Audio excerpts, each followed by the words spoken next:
So we would probably want to say, in general, that nationalism is in decline in many places, and in many others, perhaps not. But I would like to go over what are some of the sources of decline and what are some of the sources of stubborn residual nationalism. And the first talk we heard raised an important issue that addresses this, or could be used to address this question, and that's the difference between emotion and reason. And Donald Trump is emotion. Some of the other candidates are probably, in fact, not so heavily emotion. They're more nearly reason, but they may not be with us much longer as candidates. Yeah, that's not to say that the people who leave first are necessarily themselves all that great. So I would like to go over some of these issues, and it's just a long catalog of things where we would see, the decline of nationalism somehow getting the better of the maintenance of nationalism.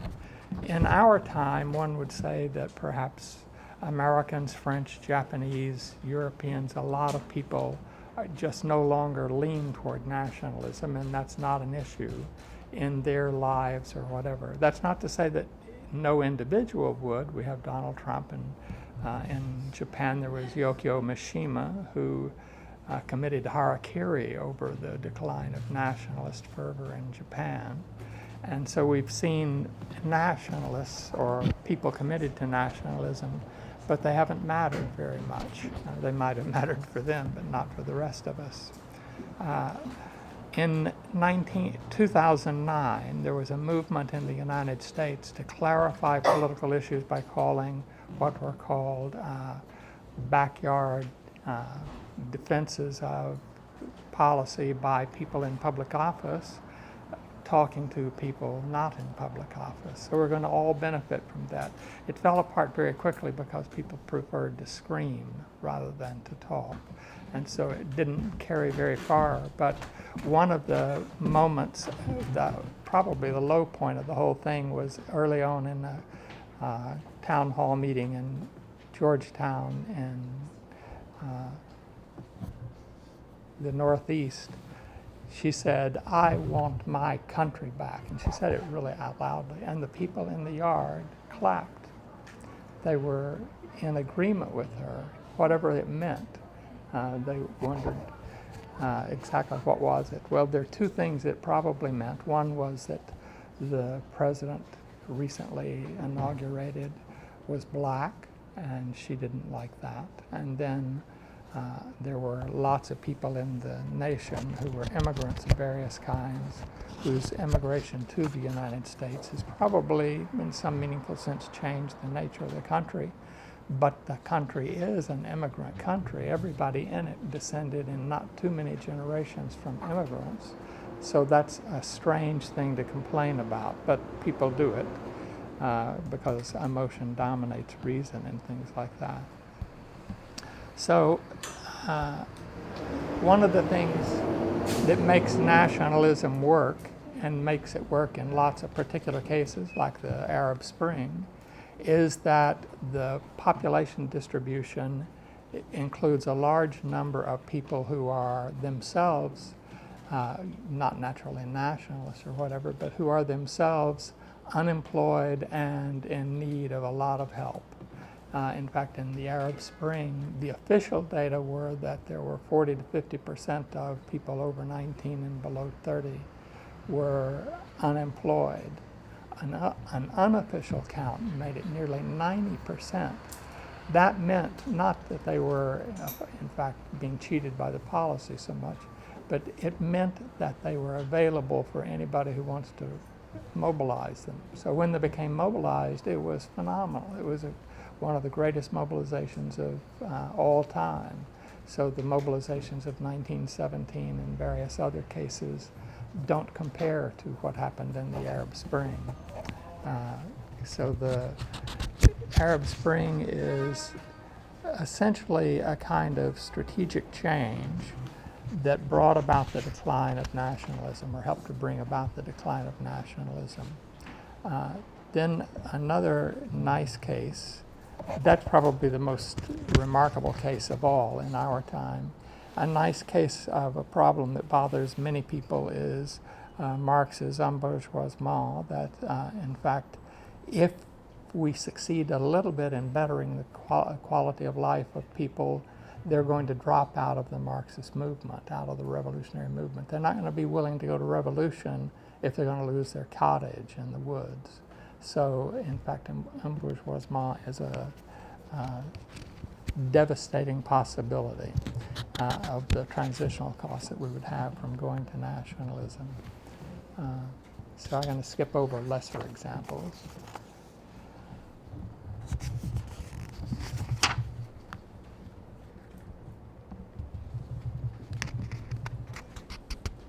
So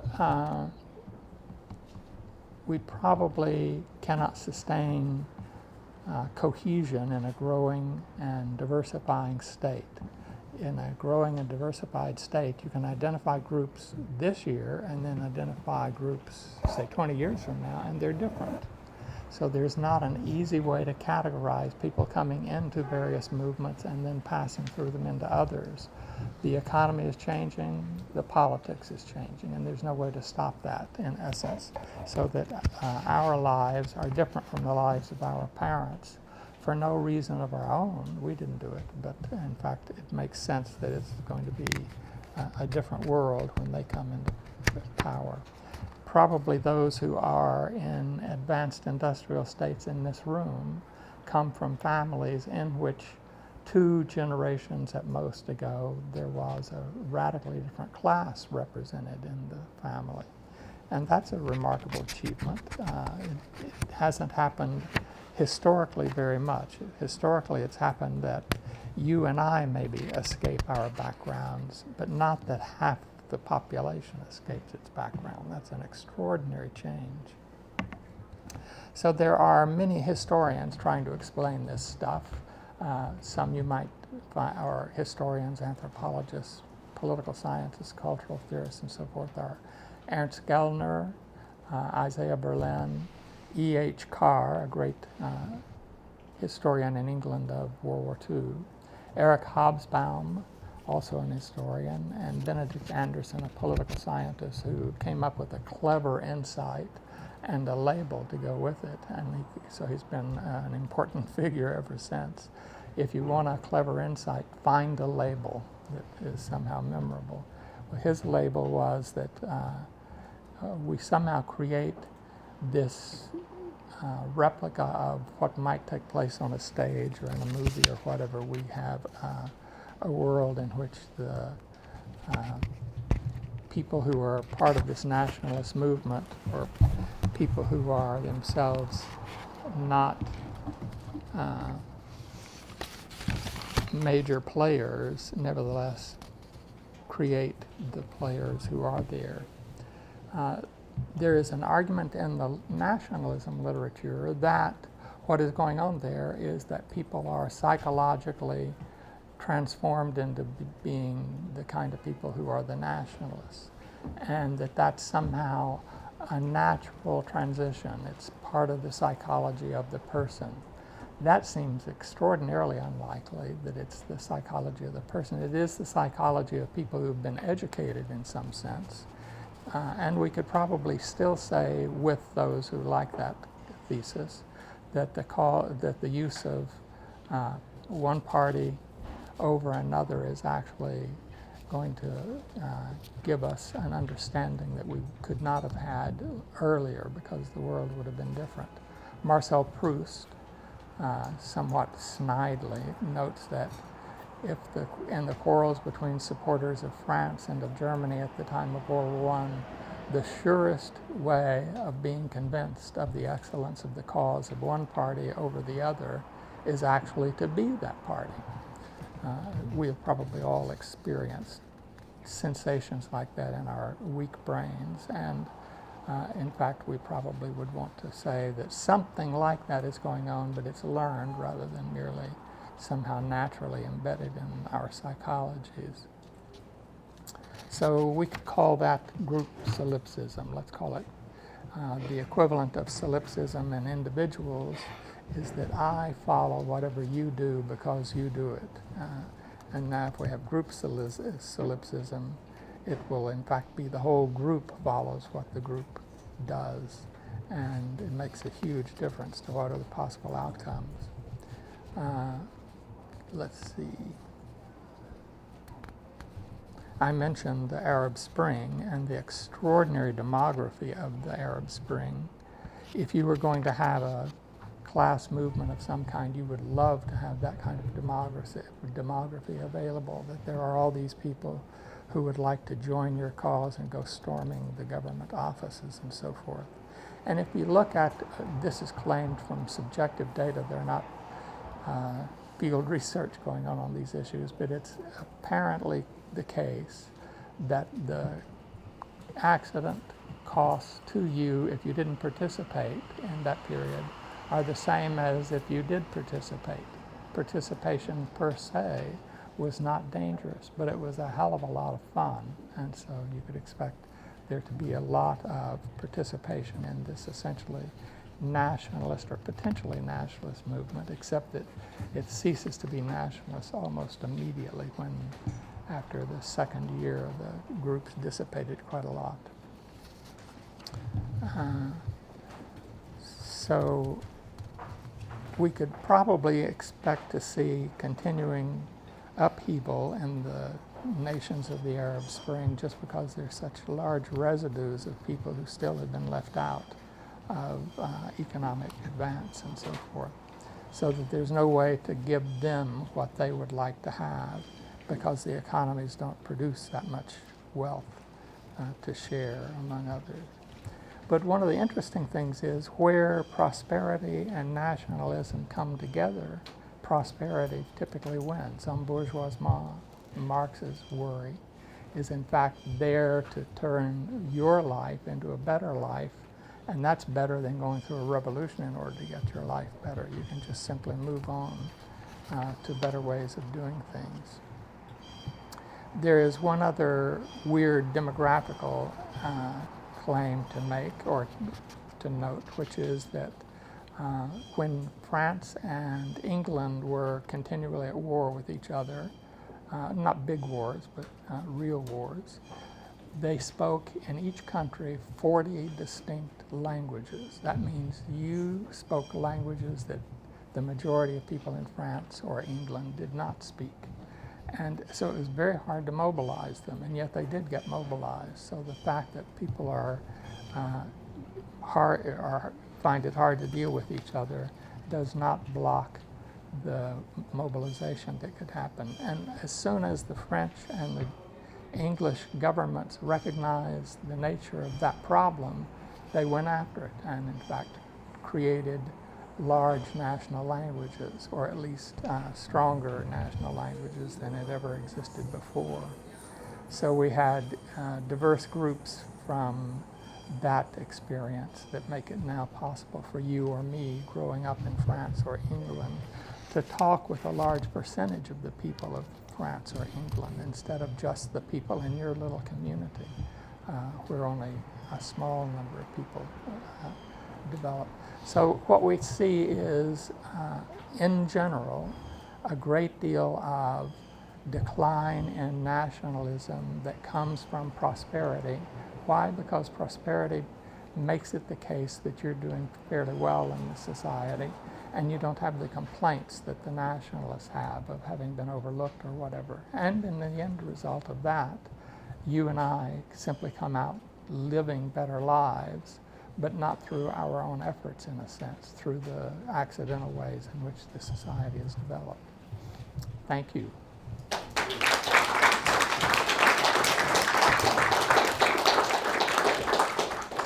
Thank you very much. Questions or comments? This is our chance to intervene and give feedback. If you could please stand and briefly introduce yourself, and then we'll come back.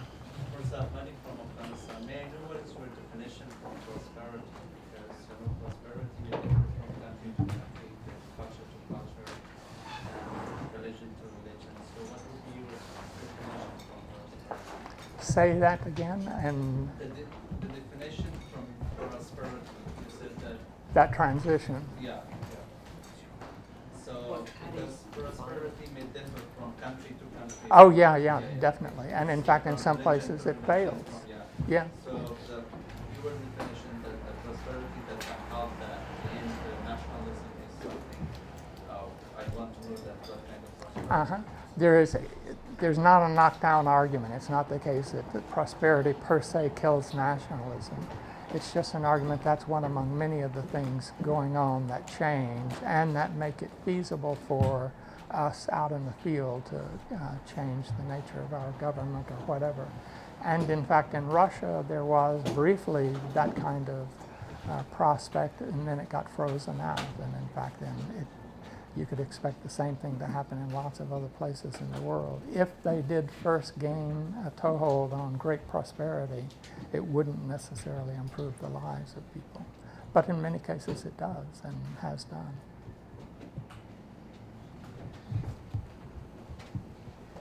Hi, my name's Kate from Australia. Thank you very much for your speech. I've had a lot of conversations about identity, and one reflection on Australia is there's this notion we're a very prosperous country, a very wealthy country, but it feels actually like our sense of nationality, and I'm going to say patriotism, so maybe if you could comment about that, but that it has actually grown, and we had a very specific effort to cut ourselves off from the motherland. Yes. And to create our own identity. So I'm just wondering if you can speak to that. I think actually Australia's a close to unique example, so generalizations from it are probably not going to be worth much. But it is a beautiful example of the kind of thing you're talking about, that you and I grow up being identified by others and identifying by ourselves with Australia. And many, many places in the world don't achieve as high a degree of patriotism or of identification with the nation as Australia does. That's actually a fairly grand achievement, I would think. I've spent a lot of time in Australia, and I was impressed enormously at the kind of commitment people had to the nation. And they would hate various governments that had come along and done things, and have really good reasons for hating them. But they were still strongly Australian, way beyond what Americans would claim, except in a time of crisis.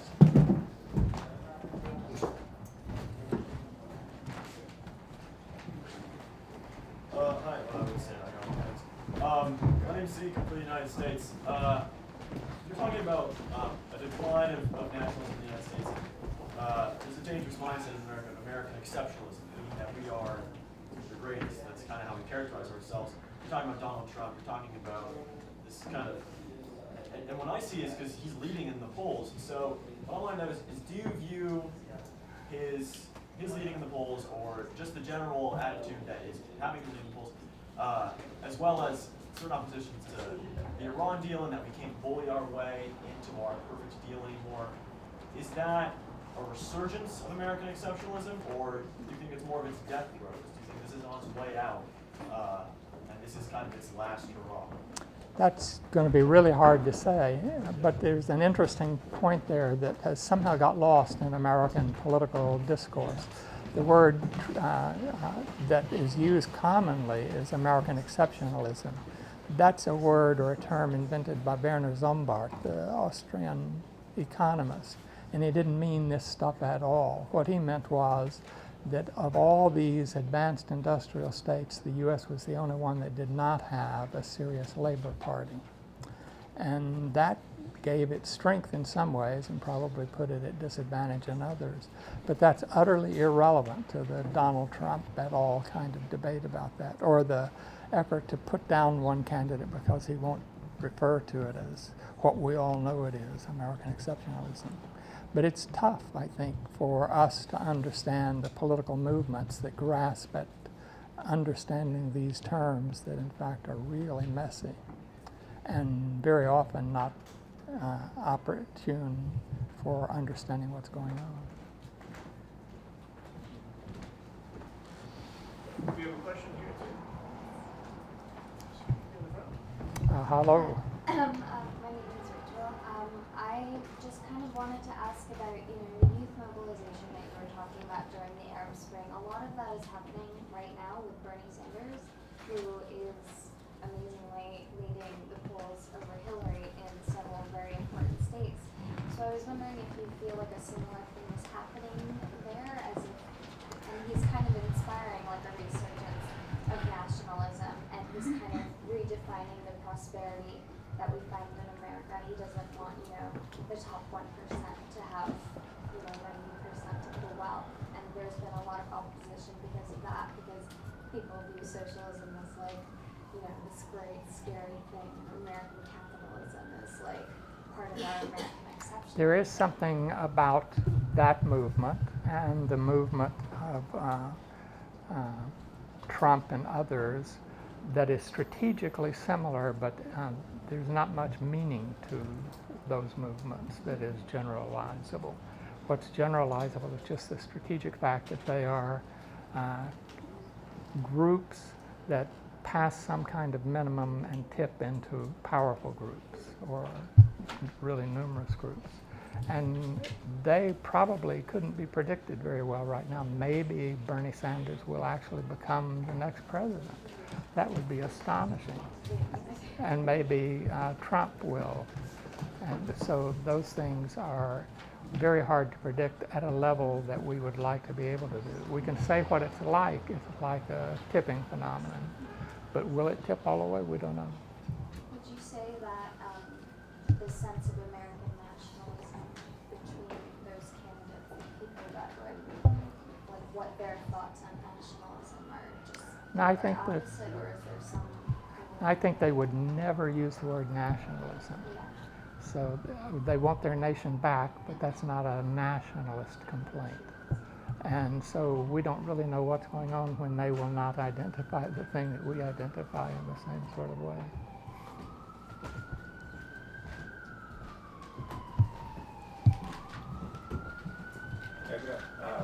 Thank you very much for your wonderful remarks. Let me say to my Muslim brothers and sisters, Eid Mubarak. And also yesterday about this time, CNN reported that 241 girls that were abducted by the Boko Haram have been freed by the Nigerian government. Yeah. So we're glad about that. And we're still looking for more news. But what I wanted to talk about, or perhaps ask you about, is some of these loaded, a lot of the terms we use are very loaded. And I think until we begin to unpack some of these things, every speaker here has talked about developed nations and developing nations. Who created this terminology? I did not. I know you did. I asked that question because developed as opposed to what? Developing to what? We begin to create these interesting dichotomies that already create a sense of this is the ideal and everybody else is striving to become developed. So as a Nigerian, all I'm trying to do is to become developed so I can become what? And I think we need to begin to push back on a lot of these terminologies that have come from the Anglo-Western world that tend to describe us as less than. And until we can begin to push back and push back effectively to find better definitions and better words that actually allows us to coexist within this planet, I think a lot of these conversations are really going to be difficult.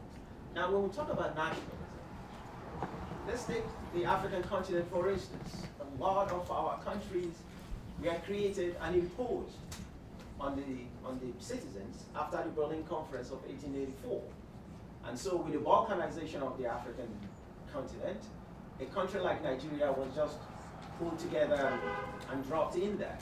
And hardly senseless. Yeah, right, yeah, and you see that all over the place. So when we talk about nationalism, for a lot of these countries, it is a very complex and very layered process to identify with the so-called nation called Nigeria, vis-a-vis the 240-something ethnic groupings and nation states within these places. So how do we unravel that? How do we really unpack that? And I know you are an eminent professor, so I think you have all the answers. Oh. Where can I find those? I think that's actually a great question about what we would call definition or meaning of our discussions, as well as a great question about the methodology for finding out which one this is and which one that is. But Africa offers so many countries, more than probably the rest of the world put together, and they are really varied, so that you or I would have a hard time classifying all of these nations in a way that was useful, because they're not classifiable in such ways, or at least nobody's come up with a classification for them. Maybe the occasional nation is, but most of them are not. But thank you for that, Kim. Hello everyone, my name is Jen. I just wanted to You're from? I work for the NHS. Uh-huh. I just wanted to find out your views on mobilization and immigration in terms of nationalism. There seems to be a lot of movement, economic movement between people from different countries. So I just wanted to get your take on culture and nationalization in terms of moving forward. Like, if people lose their culture, like what would happen in the future if people just migrate and just find themselves, settling in different countries? Like, what will happen in terms of, I mean, there's so many issues there, passports, knowing where you're from, and being identified as somebody from somewhere, and there's also so many ethnic issues as well. I just wanted to get your take on the resurgence of immigration in Europe and things like that. Just wanted to get your take on that. I like immigration. I think actually it has been a great thing. Before it, there was no population except Aboriginal populations in the Americas. Today, the Americas are extraordinary places. And it's not because of Americans, it's because of all these immigrants. And so the New Zealand, Australia, maybe even Hong Kong and so forth are places that are spectacular because they're made by immigrants. And they're all very prosperous and beneficial to the countries. So will people lose their identity or culture if they immigrate to different countries? Probably. Nationalizing, lose out? Or? Yeah, probably, except that many of them will still have close ties to their grandparents and other relatives back in the home country, so they might actually wind up having two fairly distinct identities and be able to live very well with that. And is that a good thing for people to? I think it's a good thing. I immigrated not from abroad, but from a part of the United States that you would never want to live in, and I think it was great. Thank you. Professor Hardin, we're actually out of time. We're a little bit over time, so we need to I'm conclude sure. the questions. Is it okay? Can we do it in the next session, or is it very urgent? No, okay. no. One more question. They just arrived from Nigeria, so one quick question, as long as it's a brief response, and then we'll introduce our next speaker. Please. No, I'm sorry. Good morning, ladies and gentlemen. I'm sorry we came late, but I still want to be here because I want to denote one notion about the culture, as far as culture is concerned, in Nigeria in particular, and Africa. When we talk of culture in Africa or Nigeria, so we are going to show the cultural background of people of Nigeria. You see, you dance, you sing, you say this is culture. As far as I'm concerned, to my understanding, culture is beyond dancing, singing, and what have you. But I'm sorry, I think we came late because we came today, and we're coming from Nigeria, and from Katsina State, as far north, core north of Nigeria. So I think what I want to understand much more is about culture and the relevance of culture in the developed and the so-called developing nations in as far as development is concerned. That's culture. So I want us to view culture beyond dancing and singing. Certainly, Yes, sir. in fact, we would want to include things like language, practices, habits, and so forth that pervade our lives.